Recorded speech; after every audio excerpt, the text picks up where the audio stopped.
Bienvenidos a Factor Ciencia, soy Lucía Vázquez y es un placer saludarlos en esta ocasión desde el Campo Experimental Bajío del Instituto Nacional de Investigaciones Forestales, Agrícolas y Pecuarias, el INIFAP, ubicado en Celaya, Guanajuato. Venimos hasta aquí porque vamos a hablar de la cebada, un grano del que se dice poco, pero que es de gran importancia. Actualmente es el cuarto cereal más cultivado del mundo y se usa tanto para consumo humano como para forraje. Y si hablamos de cebada, este programa no estaría completo si no dedicamos tiempo para conocer la ciencia de una de las bebidas más populares de todo el mundo, la cerveza. Así que no se lo pueden perder, esto es Factor Ciencia, comenzamos.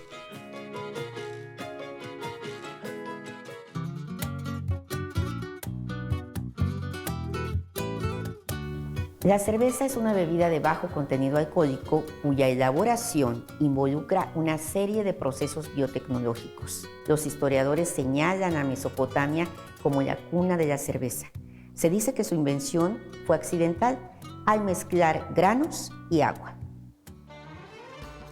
La cerveza tiene su origen hace 8.000 años en Mesopotamia, región que actualmente comprende Irak, Irán, Siria, Turquía y Kuwait. Los sumerios, pueblo asentado al sur de Mesopotamia, la elaboraban al remojar pan en agua. Al fermentarse la levadura, obtenían la bebida alcohólica. Su producción se extendió a otras zonas del planeta con ciertas variaciones. En China se produjo a partir del trigo, en Japón se utilizó arroz y en Rusia se usó centeno. Es en Europa donde se comenzó a preparar cerveza a partir de la malta de la cebada, a la que después se le agregó levadura para su fermentación y lúpulo por su acción antibactericida y sabor amargo. En México llega en 1542, cuando se comienza a cultivar cebada y lúpulo en una zona cercana a Amecameca, hoy Estado de México, tomando el agua de las faldas de los volcanes Popocatépetl e Iztaccíhuatl. En 1875 se formalizó en nuestro país la producción de cerveza con la empresa Cervecera Toluca y México. Actualmente, México se encuentra en los primeros lugares de producción de cerveza en el mundo. Hay dos temas sobre la cerveza mexicana que destacan en este siglo XXI. El primero es que las dos cerveceras mexicanas más importantes fueron adquiridas por compañías internacionales. Y el segundo, que un sector de los consumidores está cambiando sus hábitos, al preferir cerveza artesanal nacional, elaborada por maestros cerveceros independientes.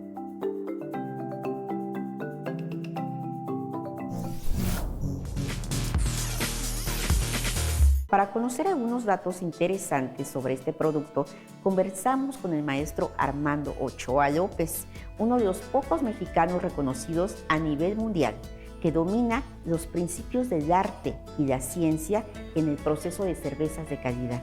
Él forma parte del prestigiado Instituto de Elaboración de Cerveza y Destilación del Reino Unido, un centro que tiene su origen en 1886, cuando un grupo de científicos comenzó a trabajar en el ámbito de la maltería y la cerveza. Muchas gracias por estar aquí en Factor Ciencia, Armando. Muchas gracias a ti, Lucy. Y bueno, hay muchas cosas que queremos saber. Si la cerveza es una bebida que contiene proteínas, que contiene minerales, que contiene antioxidantes, ¿por qué pensamos que nos engorda? Muy interesante tu pregunta, ya que la cerveza no es una bebida vacía, ya que contiene carbohidratos, proteínas, vitaminas, complejo B y zinc. ¿Qué ocurre con las personas que piensan que engorda? Bueno, a nivel mundial se tiene definido que la dieta consiste de 2.000 calorías. Entonces, en el momento en el que una persona adulta supera el consumo de estas 2.000 calorías, cualquier cosa que consuma le va a engordar. Bien, bueno, entonces es un asunto de beber con moderación. Exactamente, siendo responsable, pero no nada más hablando de cerveza, sino de cualquier cosa que consumas. Otra cosa que no sabemos es cuál es la función de la espuma en la cerveza. Es muy interesante también. La función de la espuma es de protección, principalmente como puedes ver en el vaso. La espuma está protegiendo del contacto del oxígeno con el líquido. evitando que se oxide. Entonces, durante el momento del consumo e inclusive, más importante, durante el embotellado, está protegiendo al líquido para que no se oxide. Haz de cuenta, se llena la botella, empieza a generarse espuma, va subiendo el nivel de líquido y después cae la corcholata y se engargola. Entonces la espuma siempre está desplazando el oxígeno, llenando todo de CO2. Al final cae la tapa, cierra y tienes una bebida que no es oxidada. Vamos a conocer en esta emisión muchísimas cosas que no sabemos de la cerveza. Esto es Factor Ciencia. Continuamos.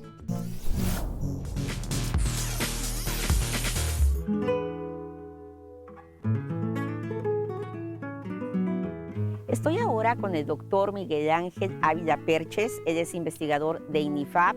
Y bueno, estamos en parte de los cultivos experimentales de cebada. Muchísimas gracias por estar aquí en Factor Ciencia, doctor. Muchísimas gracias a ustedes. Doctor, empecemos. ¿Cuál es la importancia del cultivo de cebada? Bueno, de cebada en el mundo se siembran alrededor de 52 millones de hectáreas. Se producen alrededor de 158 millones de toneladas. Alrededor de un 60% de la cebada que se produce en el mundo se produce para alimentación animal. Un 30% se utiliza para la fabricación de la malta, que después va principalmente a la fabricación de cerveza. Más o menos un 2 a 3% se utiliza para alimentación humana y un 5% se utiliza para semilla. Rusia es el principal país productor y también destaca Australia, destaca Argentina y destaca Canadá. ¿Y México? ¿Cuál es la situación actual en México respecto a la cebada? México produce alrededor del 0.7% de la producción mundial. Está más o menos en el lugar 26. En México se siembran alrededor más o menos 342,000 hectáreas. El 80% se ubica en temporal, el 20% restante se ubica en condiciones de riego. Bien. Sí, se producen de cebada en México poco más de 1 millón de toneladas en México. Se distinguen dos zonas para producir cebada. Durante la primavera-verano, en temporal, principalmente en la zona del altiplano central, principalmente los estados de México, Hidalgo, Tlaxcala y Puebla. En Zacatecas, en San Luis Potosí y en Durango. También se produce bastante cebada durante el ciclo otoño-invierno, pero ya aquí bajo condiciones de riego, principalmente en los estados del Bajío, Querétaro, Guanajuato, Michoacán y Jalisco. Una de las características del INIFAP es el desarrollo genético de la planta. ¿Cómo ha sido esto? ¿Cómo surge? Bueno, miren, hace más de 60 años se hizo un convenio en aquel tiempo entre la Organización de Estudios Especiales, entre la Oficina de Estudios Especiales y la industria maltera cervecera. ¿Qué buscaban con este convenio? Bueno, que tuvieran características agronómicas sobresalientes, que fueran tolerantes o resistentes a las principales enfermedades que afectan al cultivo y sobre todo que tuvieran calidad para la obtención de la malta. En esos casi 60 años que duró el convenio, se formaron alrededor de 18 variedades para la malta, aunque también se generaron algunas variedades que se utilizan como grano forrajero. Y también hay 2 variedades de grano desnudo. El grano desnudo en cebada se utiliza, o su finalidad sería la alimentación humana. Hasta hace apenas unos, ¿qué serán? 6, 7 años, la cebada que se utilizaba para fabricar la malta que después iba a fabricar la cerveza, se utilizaban variedades de 6 hileras. Cuando llegaron los grupos cerveceros extranjeros, es decir, cuando vendieron el grupo Modelo y vendieron el grupo Cuauhtémoc Moctezuma, llegaron los grupos cerveceros extranjeros y hubo un cambio de criterios. Dijeron, ya no queremos variedades de 6 hileras, ahora queremos solamente variedades de 2 hileras. Hay sus diferencias en la calidad. En la de 2 hileras el grano es más uniforme y más grande.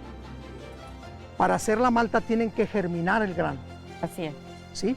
Entonces, un grano más uniforme y más grande germina de una manera uniforme y más rápido. Nosotros vamos a seguir aquí aprendiendo del cultivo de cebada.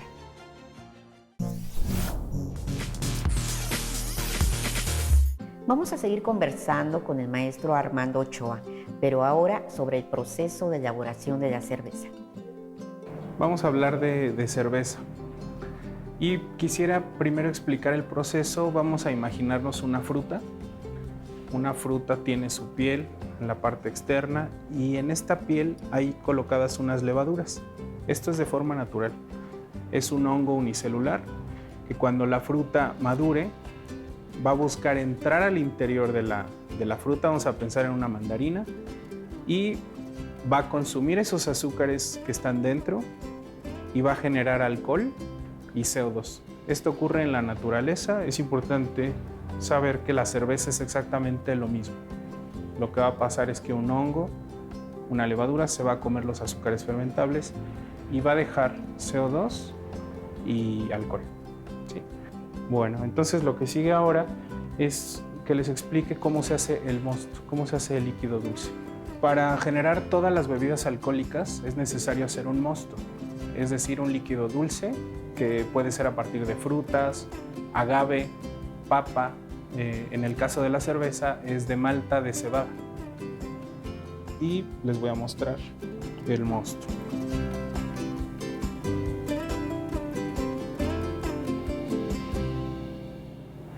Ahí tienen. Este es un mosto para elaborar cerveza, producto de malta de cebada. Esto es cebada malteada. En la parte interna está el endospermo. Se ve blanco porque es almidón. Entonces, para hacer cerveza, yo necesito maltear este grano.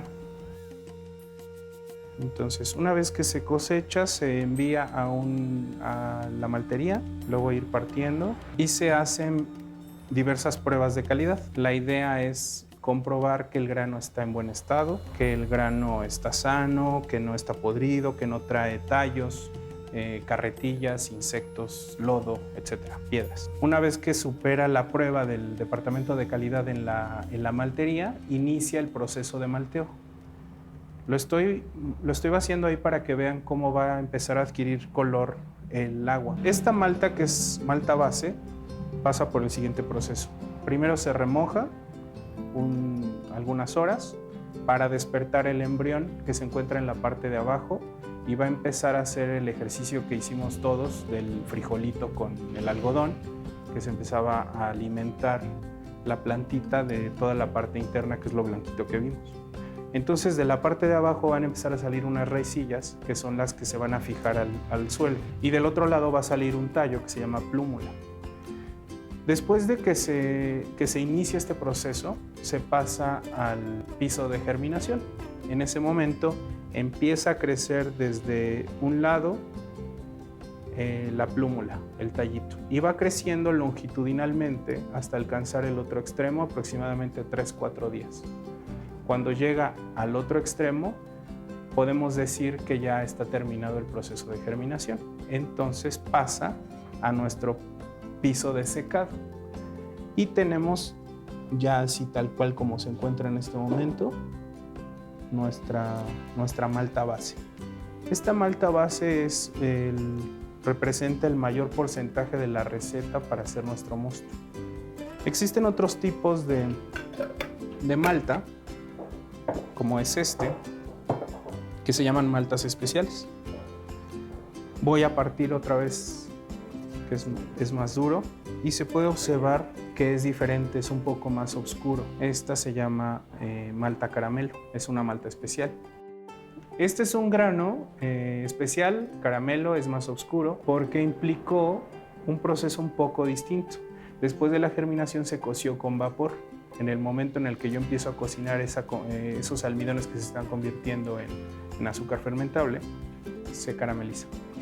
Y finalmente estas maltas, que son las maltas tostadas o de torrefacción, como pueden ver tienen colores oscuros. Y esto fue precisamente lo que ocurrió ahí, en nuestra planta piloto.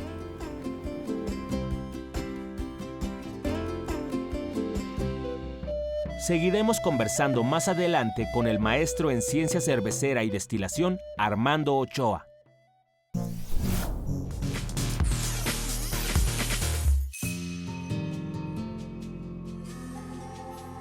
Estamos en uno de los laboratorios de cebada y malta de DINIFAP. Aquí se evalúan los programas de mejoramiento genético. Esto es corroborar que los granos de cebada tengan las propiedades y compuestos que se desean. En este laboratorio se analiza la calidad de variedades de cebada que produce el INIFAP. Este es una criba 5, que es lo que es un grano lleno, bonito. Aquí podríamos decir que está como entero, sin ningún proceso. Los granos pasan por diferentes pruebas físicas y químicas para conocer sus características y determinar qué variedades son más aptas para consumo humano y para forraje. Y para darle a los productores ya cebadas que tengan toda la calidad que la industria maltera pide.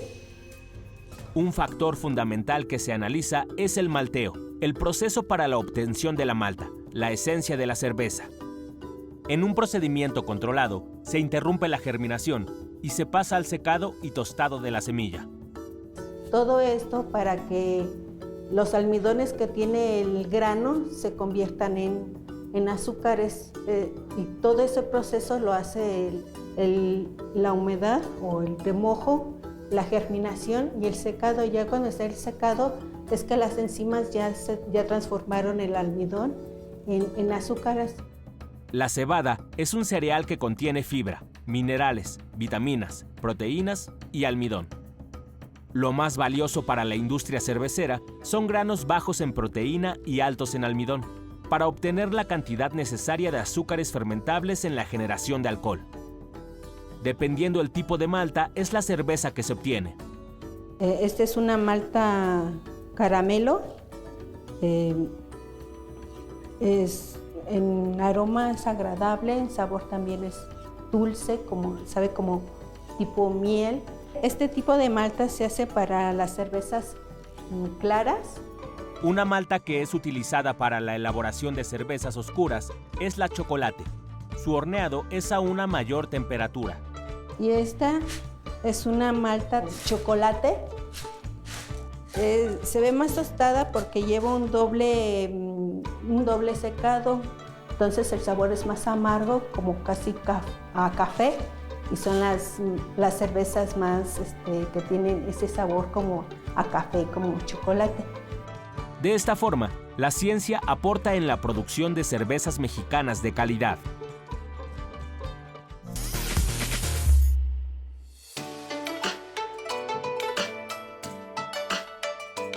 Seguimos aquí en el campo experimental Bajío de DINIFAP. Justo vamos a seguir platicando con el doctor Miguel Ángel Ávila Perches sobre dos variedades de cebada con características muy diferentes. Doctor, platícanos de ellas, por favor. Sí, bueno, en aquel lado, en el lado izquierdo, Ajá. en el lado izquierdo, a partir de aquí, Sí. es la variedad harina, es variedad del INIFAP y está recomendada también para la malta, ¿sí? Se sigue utilizando, no obstante que los grupos cerveceros dijeron que no querían las 6 hileras, Alina se sigue sembrando. ¿Y por qué se sigue sembrando? Porque tiene bastante tolerancia a las enfermedades que se presentan y tiene muy buen rendimiento. No hay ninguna otra variedad que iguale el rendimiento de Alina. Y de este lado, Bien. podemos ver a Metcalf. Esta es una variedad canadiense. Se trajo de Canadá, pero es más tardía, lo cual es un problema en el Bajío. Aquí el agricultor siembra trigo, siembra cebada durante el ciclo otoño-invierno. Cosecha y en mayo siembra frijol, siembra maíz o siembra sorgo. Una variedad más tardía lo va a obligar al agricultor a sembrar sus cultivos de primavera-verano un mes más tarde. Y las mejores siembras para maíz de riego aquí en el Bajío son finales de abril y principios de mayo. Entonces no se adapta a la rotación que hay en Bajío. Tendría que hacerse un trabajo de mejoramiento y de años para que se tuviera una variedad que fuera resistente con las características de la región y que tuviera las características de los cerveceros. Exactamente.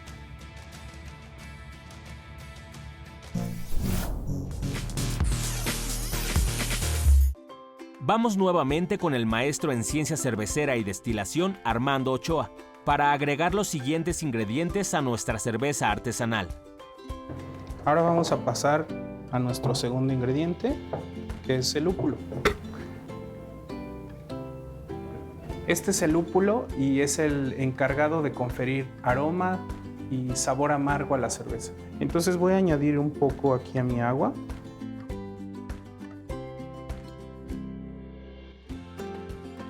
Bueno, ahora vamos a probar el lúpulo. Lucy, ¿quieres pasar a probar? Claro, por supuesto.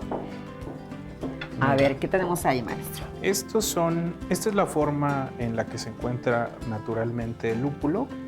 Voy a tratar de tomar uno. Son como flores, ¿verdad? Sí, justamente es la parte femenina de la flor, lo que se va a utilizar para la cerveza. Estas son florecitas, se llaman conos o piñitas de lúpulo. Bueno, voy a probar uno, ¿está bien? Sí, pero muy poco, Muy de poco. uno de los pelecitos para que no sea muy amargo.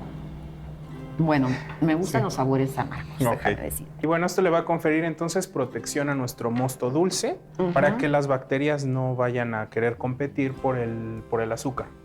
Empieza Bueno. como un sabor muy ligero, muy tenue. Tiene como plantas, como muy aromático y va creciendo en intensidad. Exactamente. Te invito, Lucy, a que pruebes el mosto. Ya es un líquido dulce y amargo. ¿Ok? Pues tiene un sabor dulce, es como un jugo realmente agradable. Ahorita está caliente todavía por el proceso. Y bueno, esto todavía no es cerveza, pero es la parte inicial de la cerveza. La parte inicial solamente le tendríamos que colocar levadura, esperar aproximadamente 2 semanas y va a estar lista para su consumo manteniendo sus nutrientes. Para generar el amargor gracias al lúpulo es necesario que nuestro mosto esté hirviendo, entonces lo voy a agregar.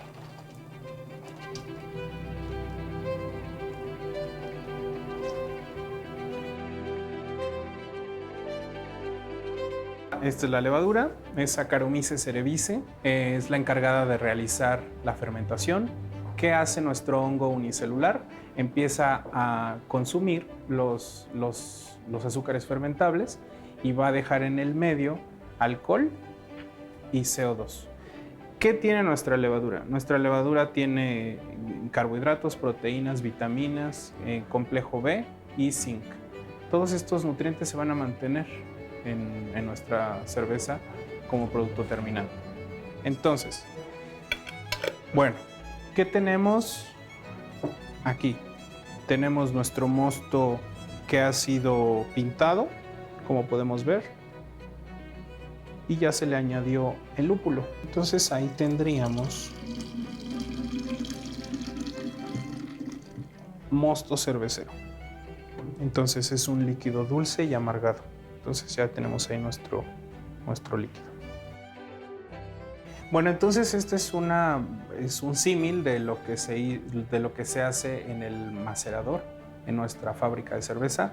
Hicimos un líquido dulce que se genera a partir de las maltas de cebada y se le añade lúpulo para que se genere el amargor.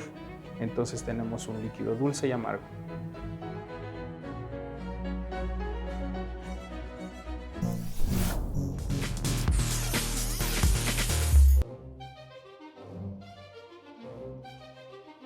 Espero que haya sido de su interés esta emisión, donde descubrimos cómo la ciencia que se genera en los laboratorios, en este caso de cebada, tiene aplicaciones reales para beneficio de todos. Además de aprender de la mano de un experto la ciencia de la cerveza. Nos despedimos desde el Campo Experimental Bajío. del Instituto Nacional de Investigaciones Forestales, Agrícolas y Pecuarias, aquí en el estado de Guanajuato. No olviden seguirnos en Facebook, YouTube o visitar nuestro portal. Nosotros seguimos investigando lo que ocurre en el mundo de la ciencia y la tecnología para llevarlo hasta su pantalla. Yo soy Lucía Vázquez, esto fue Factor Ciencia, nos vemos hasta la próxima.